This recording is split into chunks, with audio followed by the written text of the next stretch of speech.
Panginoon, umawit ng kagalakan, at tugtugin ang gitara at ang kaaya-ayang lira.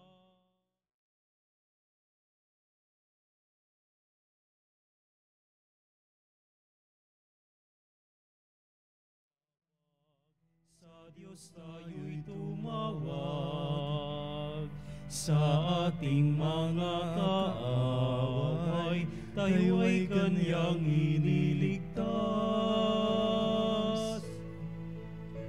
Purihin ang Panginoon,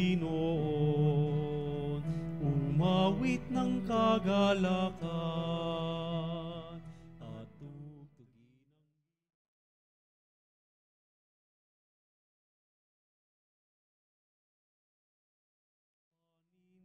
ang trumpeta. Tayo magdiwang sa ngalan ng Ama at ng Anak at ng Espiritu Santo. Amen. Sumainyo ang Panginoon. At sumainyo rin. Mga kapatid, araw-araw nagdaraan ang Diyos. Pansinin natin siya, tumawag tayo sa Kanya, kasi nais ng Diyos na tayo pagalingin, nais ng Diyos na tayo ay tulungan. Sa mga pagkakataong hindi natin pinansin ang Panginoon, sa mga pagkakataong nasayang natin ang mga pagdaan niya sa ating buhay, humingi tayo ng awa at kapatawaran. Inaamin ko sa makapangyarihang Diyos at sa inyo mga kapatid na lubha akong nagkasala sa isip, sa salita, sa gawa, at sa aking pagkukulang. Kaya sinasamo ko sa mahal na Birheng Maria, sa lahat ng mga anghel at mga banal, at sa inyo mga kapatid, na ako'y panalangin sa Panginoong ating Diyos. Kaawaan tayo ng makapangyarihang Diyos. Patawarin tayo sa ating mga kasalanan at patnubayan tayo sa buhay na walang hanggan. Amen. Panginoon, kaawaan mo kami. Panginoon, kaawaan mo kami. Kristo, kaawaan mo kami. Kristo, kaawaan mo kami. Panginoon, kaawaan mo kami. Panginoon, kaawaan mo kami. Manalangin tayo. Ama naming makapangyarihan, ipagkaloob mong lagi naming ikaligayang ikaw ay paglingkuran, sapagkat walang maliw at walang kahulilip ang kasiyahan kapag sumasamba kami sa iyong kapangyarihang nagpapairal sa tanang sanlibutan. Sa pamamagitan ni Jesucristo, kasama ng Espiritu Santo, magpasawalang hanggan. Amen. Pagbasa mula sa unang aklat ng Makabeyo.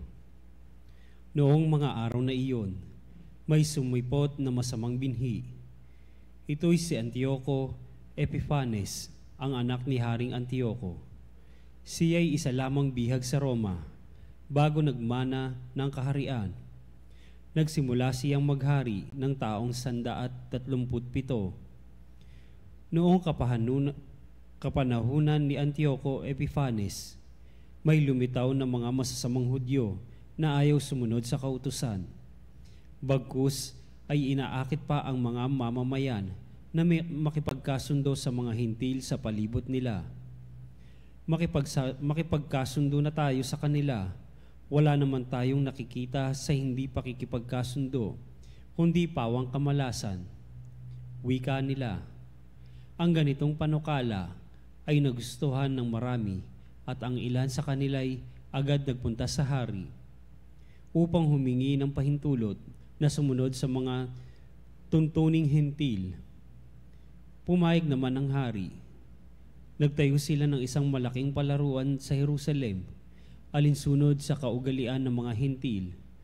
Gumawa sila ng paraan para mapawi ang bakas ng kanilang pagkatuli, at pati ang banal na tipan ay kinilang kinalagtaan. Ano pat nakiisa na sila sa lahat ng masasamang gawain ng mga hintil.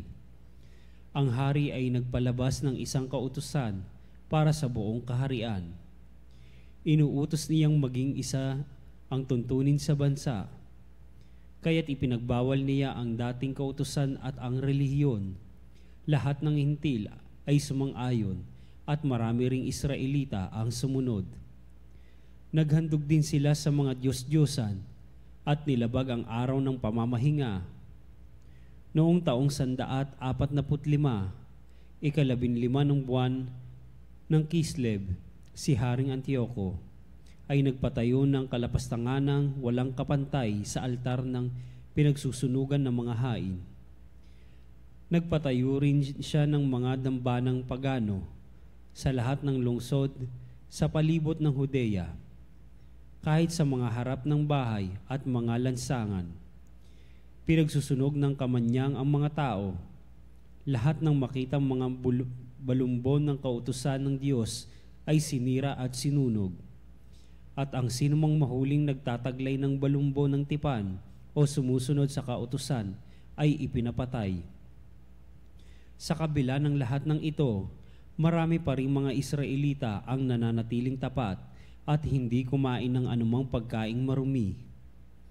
Matamis pa sa kanila ang mamatay kaysa maging marumi, dahil sa pagkain ng mga hindi ipinahihintulot ng kautusan ay kaysa sumuway sa banal na tipan. Marami nga ang namatay sa kanila, katakot-takot na hirap ang dinanas ng buong Israel. Ang salita ng Diyos. Salamat sa Diyos. Poon ako'y lingapin mo, ang utos mo'y susundin ko. Poon ako'y lingapin mo, ang utos mo'y susundin ko. Nag-aapoy ang galit ko sa tuwi kong mamamalas, yaong mga masasamang lumalabag sa iyong batas. Poon ako'y lingapin mo, ang utos mo'y susundin ko. Silang mga masasama, kahit ako ay gapusin, ang bigay mong mga utos ay di ko rin lilimutin.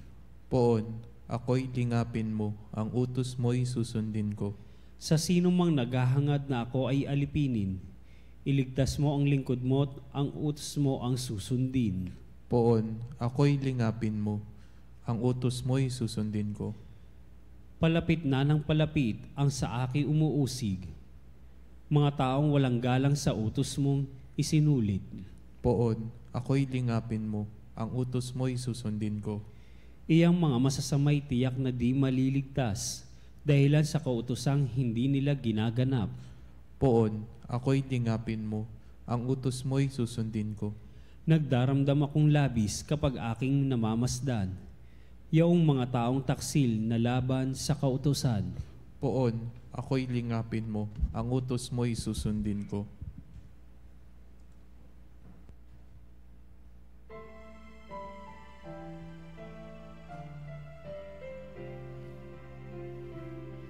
Alleluia, alleluia, kami ay gawin mong daan ng iyong pag-ibig, kapayapaan at katarungan. Alleluia. Sumainyo ang Panginoon. At sumainyo rin. Ang mabuting balita ng Panginoon ayon kay San Lucas. Papuri sa iyo, Panginoon. Malapit na si Jesus sa Jericho. At doon ay may isang lalaking bulag na nakaupo sa tabi ng daan at nagpapalimos. Nang marinig nitong nagdaraan ang maraming tao, tinanong niya kung ano ang nangyayari. Nagdaraan si Jesus na taga Nazaret, sabi nila. At siya'y sumigaw, Jesus, anak ni David, mabagpo kayo sa akin. Sinaway siya ng mga nasa unahan, ngunit lalo pa niyang nilakasan ng sigaw, anak ni David, mabagpo kayo sa akin. Kaya tumigil si Jesus at iniutos na dalhin sa kanya ang bulag. Inilapit nga ito at tinanong ni Jesus, ano ang ibig mong gawin ko sa iyo? Panginoon, ibig ko po sana manumbalik ang aking paningin. Sumagot siya. At sinabi ni Jesus, mangyari ang ibig mo. Pinagaling ka dahil sa iyong pananalig. Noon din nakakita siya at sumunod kay Jesus. At nagpasalamat sa Diyos. Nang makita ito ng mga tao, silang lahat ay nagpuri sa Diyos. Ang mabuting balita ng Panginoon. Pinupuri ka namin, Panginoong Hesukristo. Lunes sa ika-33 linggo, sa karaniwang panahon, magandang umaga mga kapanalig. Araw-araw, katulad ng narinig natin sa Ebanghelyo, nagdaraan si Jesus na taga Nazareth. Merong bulag, ang daming tao, bulag. Naririnig niya lang. Anong nangyayari? Ba't nagkakagulo kayo? Tapos ang sabi ng mga tao, magdaraan si Jesus na taga Nazareth. Kapanalig, araw-araw, bawat paggising po natin, pagmulot ng mata, bawat pagsikat ng araw, iyan ay hudyat, magdaraan si Jesus.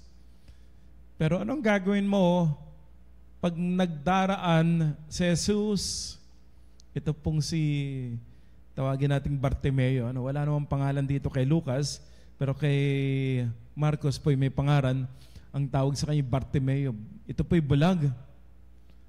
At ang ginawa po ng bulag ay sumigaw, Jesus, anak ni David, mabag kayo sa akin. Kapag magdaraan si Jesus, kapanalig, ano ba ang hihilingin mo? Pag magdaraan si Jesus, papansinin mo ba siya? O panunuorin mo lamang at parang wala lamang? Upang matanggap ang pagpapagaling at milagro, ang biyaya mula sa Diyos, kinakailangan po pansinin natin si Jesus. Daraan na nga, ibig sabihin, dinayo tayo. Pinupuntahan tayo ng Diyos. Dinadayo tayo ng Panginoon. Araw-araw nag-e-effort siya. Dumadaan siya sa atin. Ang gagawin po natin ay pansinin ang pagdaan ni Jesus. At paano natin papakita na pinapansin natin siya? Sa ating pagdarasal, sa ating pagtawag sa Kanya. At kung nais mo ng milagro, papansinin mo si Jesus, tatawag ka kay Jesus, at aaminin mo, kailangan kita, Panginoon.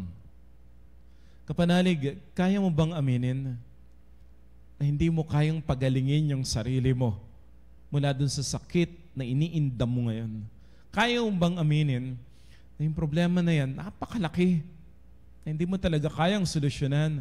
Kaya bang aminin na yung gulo na yan, hindi mo kayang ayusin? Yung mabigat na yan, hindi mo kayang dalhin? Okay lang. Kaya nga dumadaan si Jesus. Kaya nga pumupunta si Jesus para tulungan tayo, para pagalingin, para ilumin tayo. Pero kaya mo bang aminin, Panginoon? Kailangan kita, Jesus, anak ni David, maawa ka sa akin. Tulungan mo po ako. Hindi ko po kaya to. Mahina ako, may kapansanan ako, makasalanan ako, marami akong pagkukulang. Hindi ko po kaya ito. Tulungan mo po ako. Are you, ang tanong kapanalig, are you desperate enough to see Jesus, to call on Jesus? Naranasan mo na ba na yung bang talagang, katulad ng letter sender po natin kanina, naranasan mo na bang mabaon sa utang? Yung bang talagang walang-wala ka? Kasi nga meron siyang bisyo, yung pagsusugal, nabaon daw siya sa utang.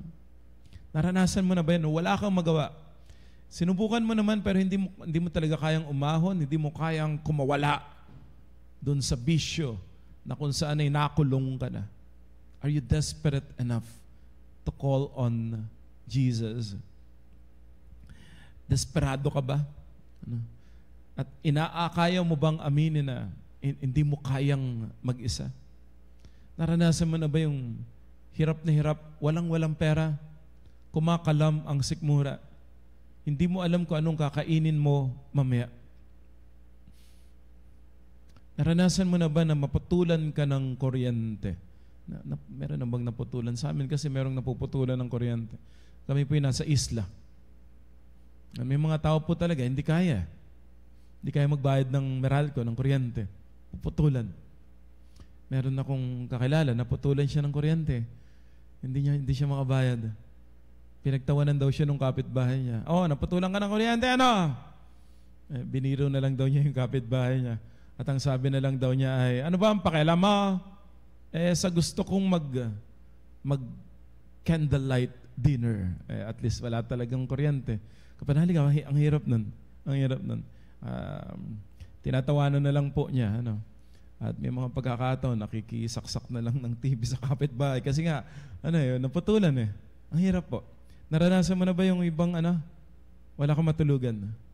Hindi ko alam kung panalig, may pagkakataon po pag nagmimisa po ako dito sa Veritas gabi, ganitong oras. May mga tao po dyan sa baba eh. Meron pa rin ba? May mga natutulog po eh, sa kalsada. Dito po sa mga building dito sa paligid, meron eh.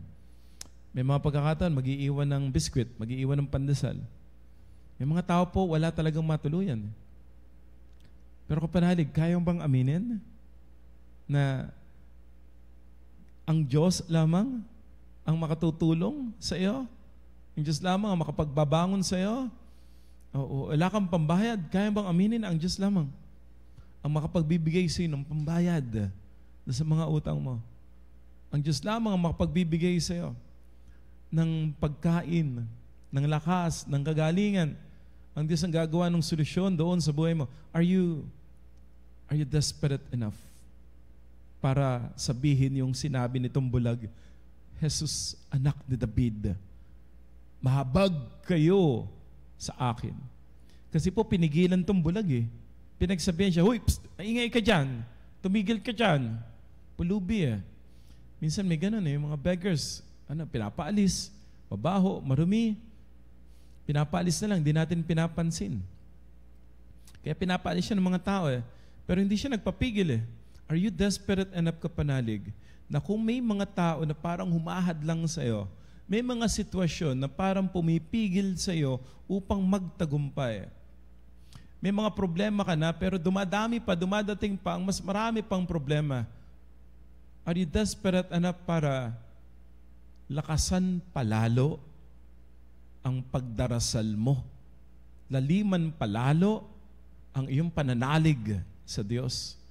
Kasi yung iba po, kapag may humadlang, may nanira, may nanakit, ayoko na, suko na, ayaw na. Pero are you desperate enough, katulad itong bulag na ito, na nung pinigilan siya, hindi siya nagpapigil. Bagkus lalo niyang nilakasan ang kanyang pagdarasal. Lalo pa siyang sumigaw, mahabag po kayo sa akin. Jesus, anak ni David. Jesus, na taga Nazareth, mahabag po kayo sa akin. Kapanalig, huwag kang mawawalan ng pag-asa. When you lose hope in the future, you lose power in the present.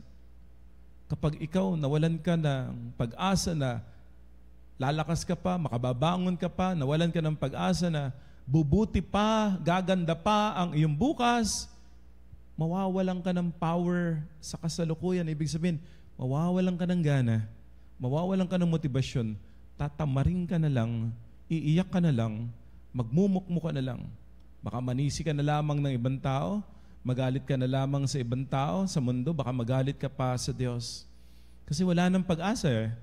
Hindi ka nagagaling, hindi nabubuti ang lahat. Pero kapanalig, kapag meron kang hope sa future, you have power sa present. Yung po bang umaasa ka, may gagawin si Lord. May magandang gagawin ng Diyos. Gagawa ang Diyos ng paraan upang bumuti, upang umayos ang lahat. Yan ang magbibigay sa iyo ng gana. Yan ang magbibigay sa iyo ng talagang gigising ka ng maaga at nakangiti ka at pagkagising mo, magdadasal ka kagad. Yung pag-asa na yan ang dahilan kung bakit nakangiti ka ngayon. Yan yung dahilan kung bakit magsisimba ka kahit 12:00 na ng gabi. O kaya nasa ibang bansa ka, nagsisimba ka. Yung bang, alam mo kasi may gagawin ng Diyos. Motivated ka. At kung hindi mo man matanggap yung biyaya ngayon, hindi ibig sabihin hindi ka natatanggap. Tatanggap ka pa rin. Kasi iniaasa mo, pinagkakatiwala mo ang lahat-lahat sa Diyos. May pag-asa At ang pangalan ng pag-asa natin, Jesucristo. Ibig sabihin, anumang nawala sa ibabalik ng Diyos. Anumang nasira, aayusin ng Diyos. Ano man yung pangangailangan mo, pagkakaloob ng Diyos yung pinakamabuti, yung pinakamaganda. Kang susuko, kapanalig. Huwag kang titigil. Kay Jesus, merong pag-asa. Daraan si Jesus. Are you desperate enough to call on Jesus? Umasa ka kay Jesus? Huwag na huwag kang mawawalan ng pag-asa kasi sa iyong pagtawag kay Jesus, hindi ka niya bibigawin. Patuloy ka lamang tumawag. Jesus, anak ni David, mahabag po kayo sa amin. Amen.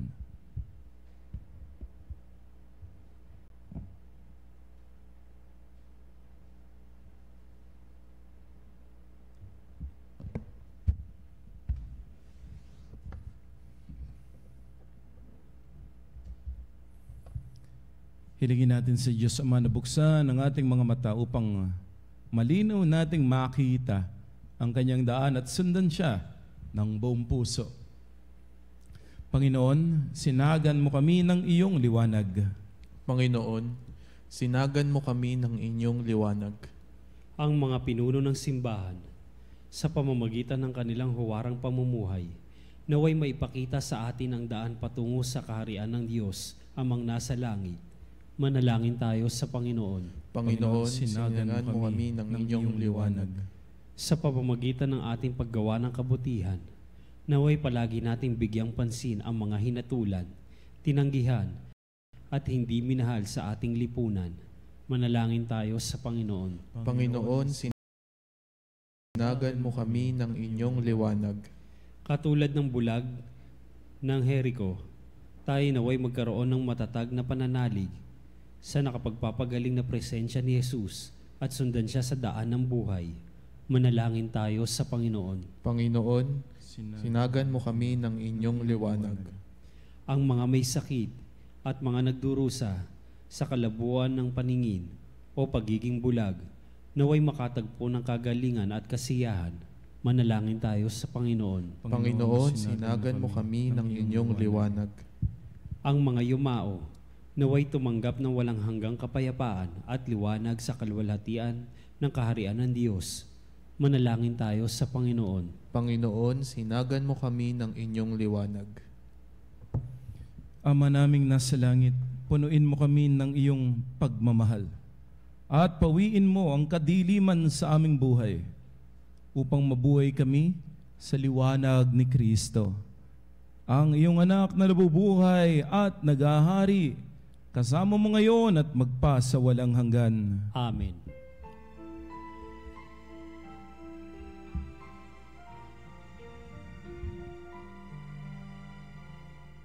Kunin at tanggapin ang alay na ito, mga biyayang nagmula sa pagpapala.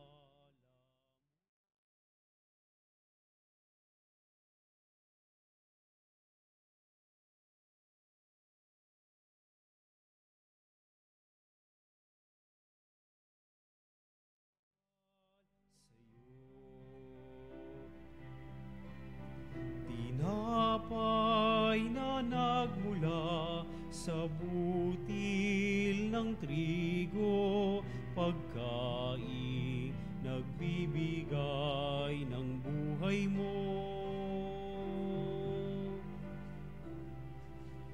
Manalangin tayo mga kapatid upang itong ating pag-aalay ay kalugdan ng Diyos amang makapangyarihan. Tanggapin nawa ng Panginoon itong paghahain sa iyong mga kamay sa kapurihan niya at karangalan sa ating kapakinabangan at sa buong sambayanan niyang banal. Ama naming lumikha, ipagkaloob mo ang iyong masintahing pagtingin sa aming mga alay upang ang kagandaang loob mo ay aming makamtan at ang bunga ng walang hanggang pag-iral ay aming mapakinabangan sa pamagitan ni Jesucristo kasama ng Espiritu Santo magpa sa walang hanggan. Amen. Sumainyo ang Panginoon. At sumainyo rin. Itaas sa Diyos ang iyong puso at diwa. Itinaas na namin sa Panginoon. Pasalamatan natin ang Panginoong ating Diyos. Marapat na siya'y pasalamatan. Ama naming makapangyarihan, tunay po marapat ikaw ay aming pasalamatan. Kinalugod mong likhain ang sanlibutan na iyong pinagbabago at idinadangal sa pamagitan ng iyong anak na kinalulugdan. Kaya't utang na loob ng iyong mga tinatanggi at ng mga banal na kapiling mong lagi ang iyong paggiliw at pagkakandili. Kaya kaisa ng mga anghel, nagsisiawit ng papuri sa iyo nang walang humpay sa kalangitan. Kami nagbubunyi sa iyong kadakilaan.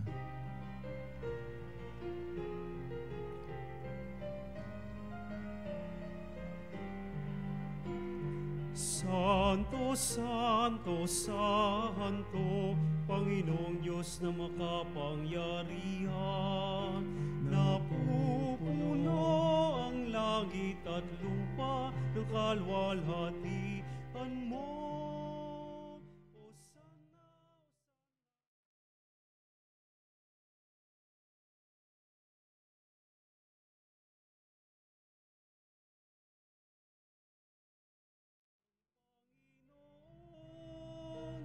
Osana, Osana sa kaitaasan.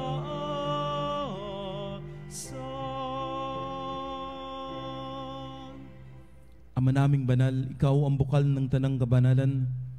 Kaya't sa pamamagitan ng iyong Espiritu, gawin mong banal ang mga kaloob na ito upang para sa amin ay maging katawan at dugo ng aming Panginoong Heso Kristo. Bago niya pinagtiisan kusang loob na maging handog, hinawakan niya ang tinapay, pinasalamatan kaniya. Pinaghati-hati iyon, niabot sa kanyang mga alagad at sinabi, tanggapin ninyong lahat ito at kanin. Ito ang aking katawan na yahandog para sa inyo.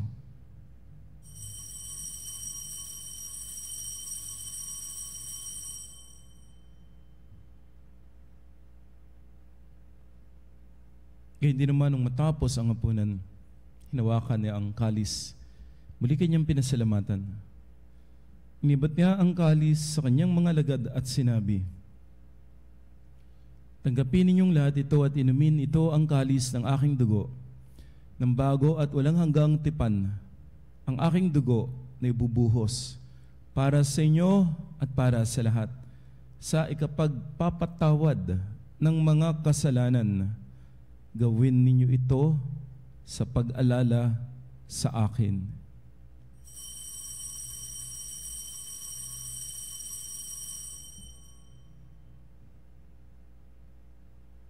Ang misteryo ng pananampalataya. Si Kristo ay namatay, si Kristo ay nabuhay,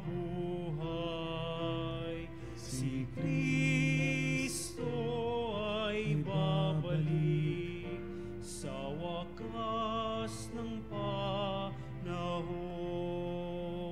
Ama, ginagawa po namin ngayon ang pag-alaala sa pagkamatay at muling pagkabuhay ng iyong anak. Kaya nialay namin sa iyo ang tinapay na nagbibigay buhay at ang kalis na nagkakaloob ng kaligtasan. Kami ay nagpapasalamat dahil iyong minarapat na tumayo sa harap mo para maglingkod sa iyo. Sinasama namin kaming magsasalo-salo sa katawan at dugo ni Kristo ay mabuklod sa pagkakaisa sa pamamagitan ng Espiritu Santo. Amalingapin mo ang iyong simbang laganap sa buong daigdig. Puspusin kami sa pag-ibig. Kay San Francisco, aming Santo Papa, ni Honesto, aming Obispo at ng Tanang Kaparian, alalahanin mo po mga kapatid naming nahimlay, nang may pag-asang sila'y muling mabubuhay, gayon din ang lahat ng mga pumanaw. Kaawaan mo sila at patuloyin sa iyong kaliwanagan. Kaawaan mo at pagindapatin kaming lahat na makasalo sa iyong buhay na walang wakas. Kaisa ng mahal na Birheng Maria, Ina ng Diyos, kanyang kabiyak ng puso si San Jose, kaisa ng mga apostol at lahat ng mga banal na namuhay dito sa daigdig ng kalugod-lugod sa iyo. Maipagdiwang nawa namin ang pagpupuri sa ikararangal mo sa pamamagitan ng iyong anak na aming Panginoong Heso Kristo. Sa pamamagitan ni Kristo, kasama niya at sa Kanya, lahat ng parangal at papuri ay sa iyo, O Diyos Amang makapangyarihan, kasama ng Espiritu Santo, magpa sa walang hanggan. Amen, amen, amen. Sa tagubilin ng Panginoong Jesus, tumawag tayo sa Ama nating nasa langit.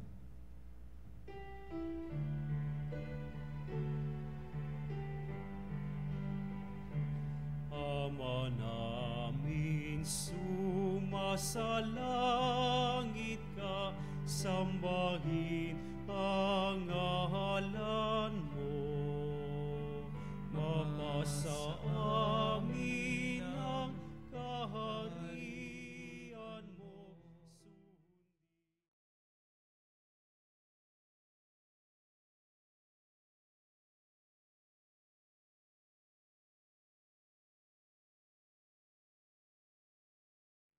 Bigyan mo kami ngayon ng aming kakanin sa araw-araw,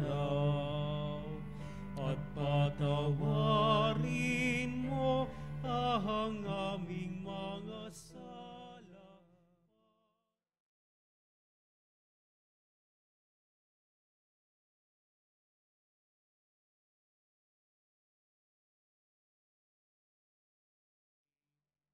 Huwag mo kaming ipahintulot sa tukso, at yadya mo kami sa lahat ng masama.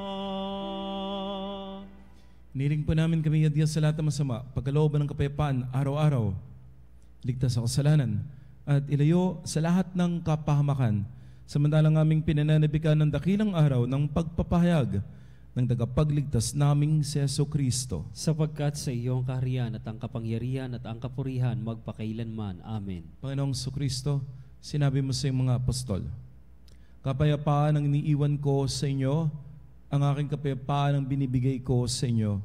Tunghayan mo ang aming pananampalataya at huwag ang aming pagkakasala. Pagkalooban mo kami ng kapayapaan at pagkakaisa ayon sa iyong kalooban, kasama ng Espiritu Santo, magpa sa walang hanggan. Amen. Ang kapayapaan ng Panginoon ay laging sumainyo. At suminyo rin. Magbigayan po tayo ng kapayapaan. Kapayapaan po.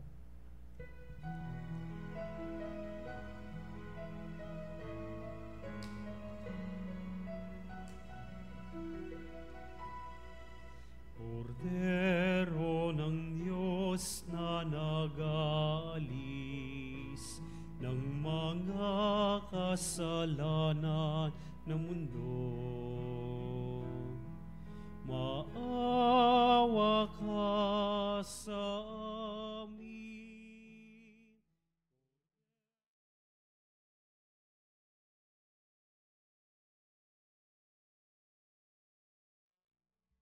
Kordero ng Diyos na nag-aalis ng mga kasalanan ng mundo, maawa ka sa amin. Kordero ng Diyos, maawa ka. Kordero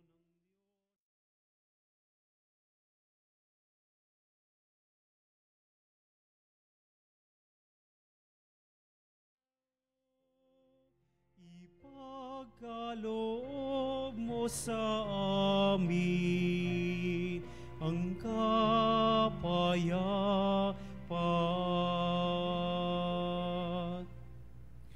Mga ginigiliw, naririto si Kristo, ang Kordero ng Diyos.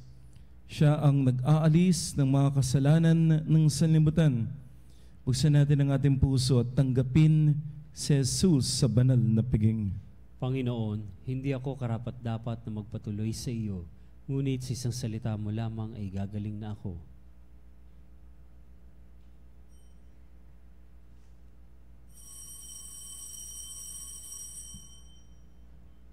Mga kapanalig, ating dasalin ang komunyong espiritual.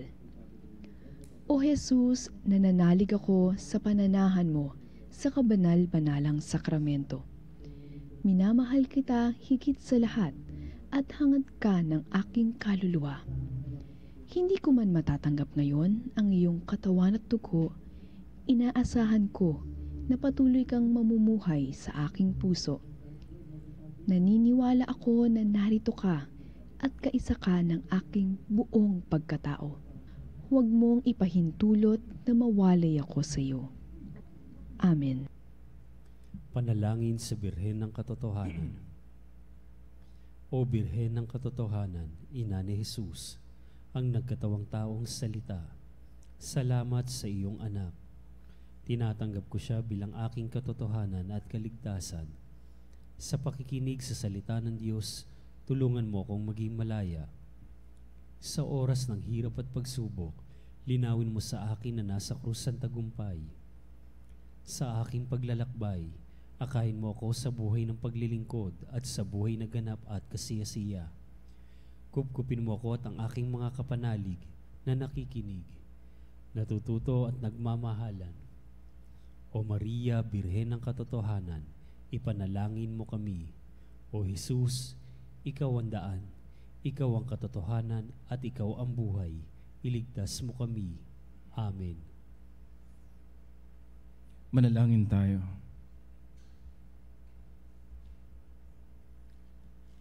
Ama naming mapagmahal, sa pinagsaluhan namin banal na pakikinabang ang amin namang pag-ibig ay lalo pang madagdagan ang ginawa namin sa pag-alala sa anak mong mahal, na nagutos ipagdiwang ang huling hapunan sa pamagitan ni Jesucristo, kasama ng Espiritu Santo, magpa sa walang hanggan.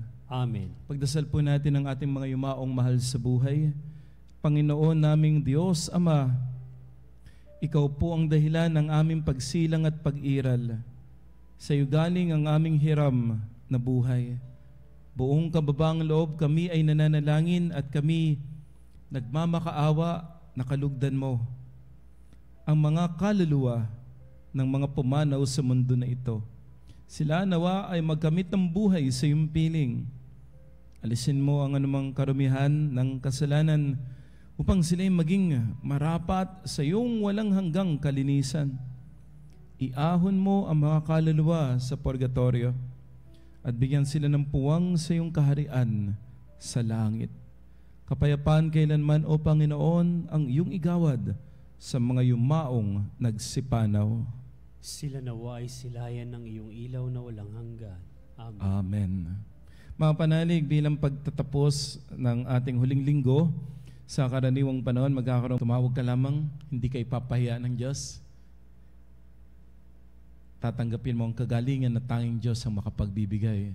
Sumainyo ang Panginoon. At sumainyo rin. Pagpalain kayo, ingatan kayo, ang inyong pamilya at mahal sa buhay ng makapangyarihang Diyos, Ama at Anak at Espiritu Santo. Amen.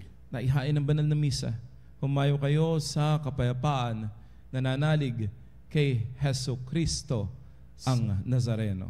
Salamat sa Diyos. Purihin ang Panginoon. Amen.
Saluta Christus Dia, quae celi Pacis ostium, Stella premunt hostilia, narobur fer auxilium, unitrino Domino, sit sempiter na gloria, qui vitam sine termino,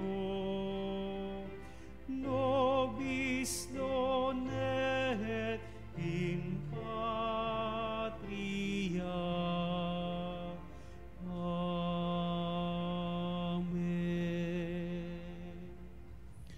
Mga kapanalig, bilang isang bayang tinawag ng Ama kay Jesucristo na pinagbuklod sa iisang katawan, tayo ay maniklod at sumamba sa Panginoong Jesucristo sa kabanal-banalan na sakramento sa altar. Sa sandaling ito ng pagpupuri at pagsamba sa banal na sakramento, alalahanin natin ang ating mga kapanalig na kasama natin ngayong nakikinig at nakasubaybay sa ating himpilan.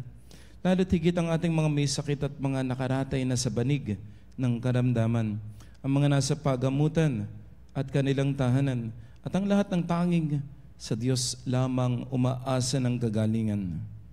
Gayun din panalangin natin ang mga nanghihina sa kanilang pananampalataya, ang mga nakararanas ng matinding kalungkutan, takot at pangamba, ang mga nawawalan na ng pag-asa at lakas ng loob. O Diyos, halina at kami ay tulungan. O Panginoon, magmadali ka sa iyong pagdamay. Papuri sa Ama at sa Anak at sa Espiritu Santo. Kapara noong una, ngayon at magpasawalang hanggan. Amen. Purihin ang makapangyarihang Ama na nagsugos sa kanyang bugtong na anak upang tayo ay maipagkasundo sa Kanya. Pinupuri ka namin ngayon at kailanman. Purihin ng Panginoong Jesucristo, ang Kordero ng Diyos na nag-alay ng kanyang katawan at dugo bilang pagtubos sa sala ng tanan. Pinupuri ka namin ngayon at kailanman. Purihin ng banal na Espiritu, ang Panginoong nagpapabanal, na pumupuspos at nagbibigay kagalingan sa lahat. Pinupuri ka namin ngayon at kailanman.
Bas.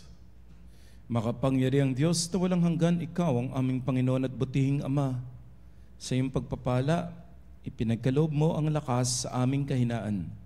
Tungayan mo po ng may kagandahang loob ang iyong mga lingkod na may sakit at karamdaman. Ang mga nababalisa at nawawalan na ng pag-asa. Ang mga natatakot at nalulumbay, ang mga may mga matinding problema at pinagdaraan ang hirap sa buhay. Ang mga nasa bingit ng kamatayan. Pagalingin at aliwin mo po sila sa kanilang mga karamdaman at ibalik sa kalusugan at kapanatagan ng loob upang mabatid nila ang iyong kabutihan at sila'y magpasalamat sa iyong banal na pangalan. Hiniling namin ito sa pamamagitan ni Jesucristong aming Panginoon. Amen. Panginoon, nagsusumamo kami Dalawin ang tahanang ito at alisin mula rito ang lahat ng mapanirang kapangyarihan ng kaaway. Manahan nawa rito ang iyong mga anghel na banal upang panatilihin kami sa kapayapaan at sumamin nawang lagi ang iyong pagpapala. Hiniling namin ito sa pamamagitan ni Jesucristong aming Panginoon. Amen. Gawaran nawa tayo ng makapangyarihang Diyos ng kapayapaan, ng kapanatagan ng loob at mapayapang buhay. Amen.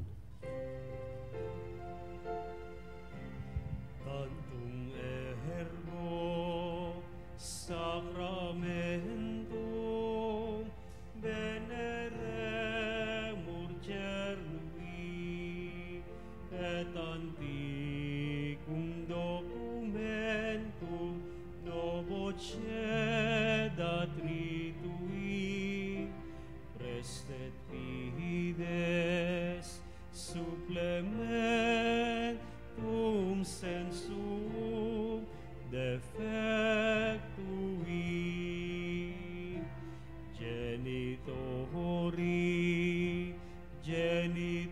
genitoque lauset jubilatio saluso nor virtus coque sit et benedictio procedenti abur troque comparsit laudatio.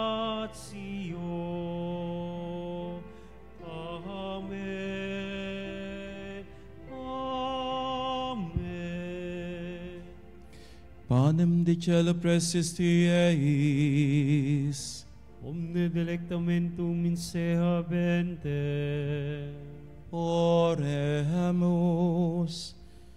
Deis que nobis sub sacramento mirabili, passiones tue memoriam reliquisti, tribueque sumus, ita nos corporis et sanguinis tui sacra mysteria venerare, ut redemptionis tui fructum in nobis iuta sentiamus, qui vivis et regnas in saecula saeculorum.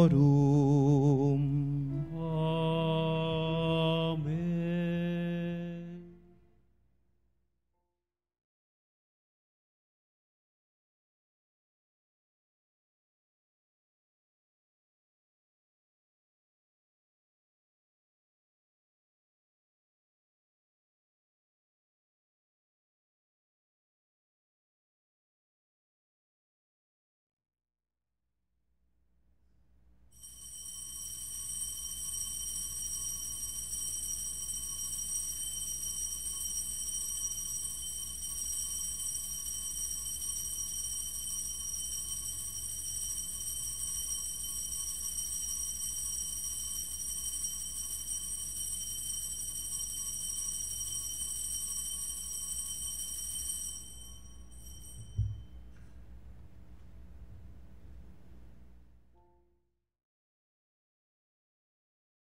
Banal na ng Diyos. Purihin ang Diyos. Purihin ang kanyang banal na pangalan. Purihin ang kanyang banal na pangalan. Purihin si Jesucristo, Diyos na totoo at tao namang totoo. Purihin si Jesucristo, Diyos na totoo at tao namang totoo. Purihin ang ngalan ni Jesus. Purihin ang ngalan ni Jesus. Purihin ang kanyang kabanal-banalang puso. Purihin ang kanyang kabanal-banalang Purihin ang puso. kanyang kamal-mahalang dugo. Purihin ang kanyang kamahal-mahalang Purihin dugo. si Jesucristo sa banal na sakramento sa altar. Purihin si Jesucristo sa banal na sakramento sa altar. Purihin ang Espiritu Santo ang mga aliw. Purihin ang Espiritu Santo ang mga aliw. Purihin ang dakilang ina ng Diyos, si Maria Santissima. Purihin ang dakilang ina ng Diyos, si Maria Santissima. Purihin ang kalinis-linisang paglilihis sa Kanya. Purihin ang kalinis-linisang paglilihi sa Kanya. Purihin ang Kanyang maluwalhating pag-akyat sa langit. Purihin ang kanyang maluwalhating pag-akyat sa langit. Purihin ang ngalan ni Maria Birhen at Ina. Purihin ang ngalan ni Maria, Birhen at Ina. Purihin San Jose, ang kanyang kalinis-linisang esposo. Purihin si San Jose, ang kanyang kalinis-linisang esposo. Purihin ang Diyos sa kanyang mga anghel at mga santo. Purihin ang Diyos sa kanyang mga anghel at mga santo.